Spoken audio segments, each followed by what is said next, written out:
for example, mga OFW, dili dapat nila i-spoil ang ilahang families back home. Instead, make them work for it, like give them opportunities, like instead of like giving them cash, ay guys, maghimo tag negosyo. Okay, I have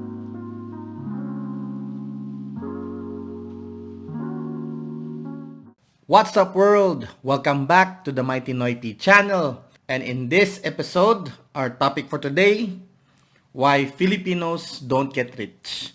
So, let's find out. This is a perspective of a foreigner. So, this could be very, very interesting. Let's go. I'm David DeMuzio, and today I'm going to tell you why Filipinos don't get rich. David DeMuzio, I think he got famous no sa YouTube doing covers of Filipino songs. Pasko na naman. And hopefully in this video, I'm going to be able to help you so that you and your family do have more financial security, because I think most of the problem is a cultural problem. So before I talk about that, I think it's important to explain where I'm coming from. I grew up really poor. I only wore hand-me-down clothes until I was about 15 years old. We only ate day-old bread at my house. Day-old when bread. we had bread. Most of the time it was just rice and beans. So my mom was on food stamps. I was the oldest of 6 kids. So I came from a really poor family, especially for U.S. standards. So if you don't know what food stamps is, ang food stamp dire ginahatag for people who are kanang financially incapable to raise families tungod kay gamay kayo og income i-redeem na nila sa mga stores or The first time I noticed this financial cultural issue in the Philippines was when I was on a date. I was on a date with this beautiful girl who had an awesome job as a nurse, and we got to talking about money during the date, and she said she didn't have any money, and I was really shocked. It was because she was paying for her sister and her sister's child. So most of the money that she made was going to her family. Most of them didn't have jobs. All this was doing Common was scenario. dragging down generation after generation and keeping everybody poor. I come from a big family of 6 kids, but one of the biggest blessings in my life is the fact that my parents never gave me anything. just siguro the message will be met with resistance among Filipinos, especially sa yung background of Amerikano. They don't usually give to family members, and us na always close family ties, always giving, our parents always giving to us, we are expected to give back as well. Ana ba? I mean, in my family, we're not obliged to give back to our parents, but culturally, we are obliged to give back. No? I would never give any of my family members any money. Okay. Now, why is that? Does that mean I'm just a cruel person? You could think so, but I believe in giving people opportunities. The old saying that if you give a man a fish, he'll eat for a day, but if you teach him to fish, he'll eat for his life. This also applies to family. Don't give money to your siblings. If you want to help somebody, give them an opportunity.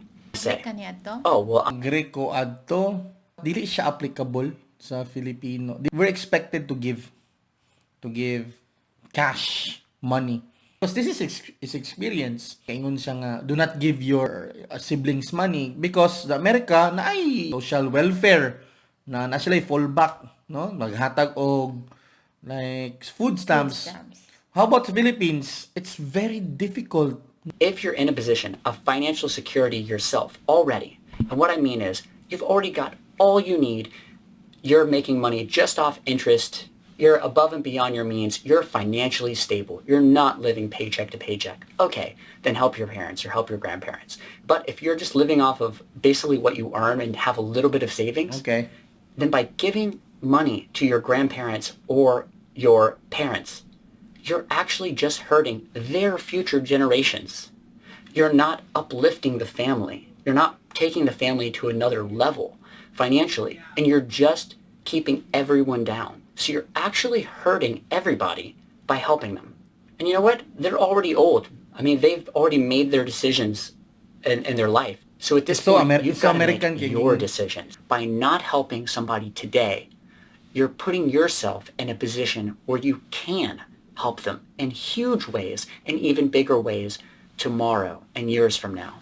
If you want to help your friends and family, give them opportunities. This is why Filipinos don't get rich, because they give each other money. And if you don't have an opportunity to be able to give somebody, Okay. well, then you're not in a position to be able to help them financially either. Good luck, guys. I hope this helps. Nice man yung concept. It's just that dili kay siya applicable tanan. But I get yung gingon. If someone is making progress in our family or being successful, dapat ang family member should not feel na entitled sila sa success sa family member, no?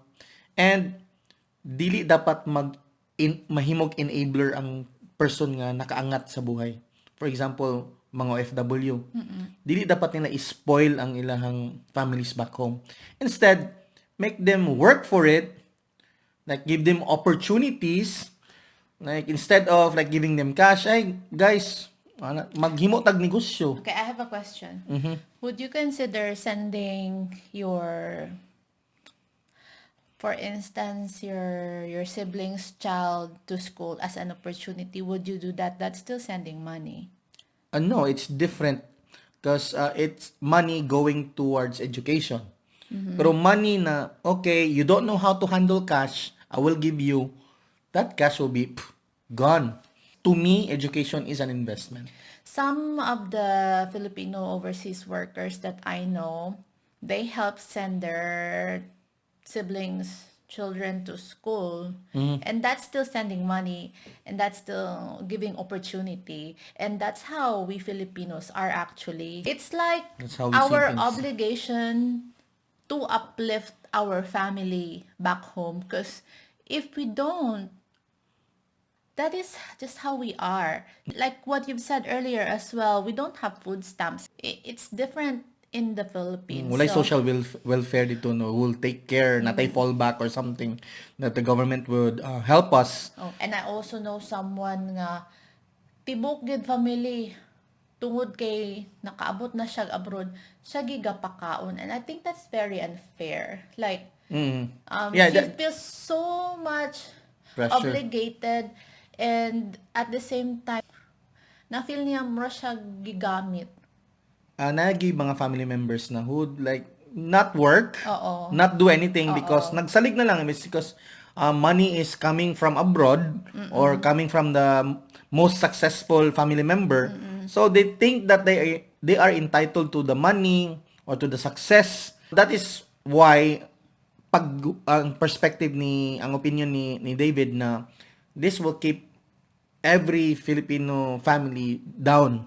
And ang yang gina-point out pod is you should help yourself first before helping others, which is Yeah. important, no? Many of us here in abroad forgets that na kinanglan we need to like help ourselves first. It's not being selfish. It's just that stabilize first before you help. Like kung mag-crash ang airplane, what does the stewardess tell you? Yang gingon put on your Oxygen first. Oxygen first. Then you help your child. So you help your child or help someone next to you. So ana lang siguro nga concept. It's just that not everything that he said medyo applicable. Iya man tong opinion sa iyang opinion. na-observe, but Yeah. being Filipino, of course, I'm biased. Yeah, mo to nga like we give money even more to our parents who are growing old because that's how we show love and care. Diba? Dili kay because they're already old. They made their decisions in life, which is not. I don't agree on Eh, that one. yeah. Yeah. Bahala na magkagudta diri or magkatumba-tumba og tinarbaway basta atong parents siguro comfortable or Yeah. kanang safe, di ba? We'll do everything for them. That's just how Filipinos are. Yeah, to wrap things up, Yep. basically I agree to a certain degree na especially who are those family members na who thinks that they're entitled to the money or to the success of their more successful sibling or family member. And if you are the more successful family member, do not be an enabler. Consentidor to the to the laziness, consentidor to the addiction. Give money to your aging parents. Yes. Please. Ano lang. So yeah, that's it. So if you wanna comment something, comment down below. If you agree, disagree, comment on the comment section. If you like this video, please click the like button so we can beat the algorithm and grow this channel. And if you wanna help us grow the channel, please click the subscribe button. Smash the subscribe button. Oh, that's time to pick up our daughter. So, as usual, we're out. Peace. Laters.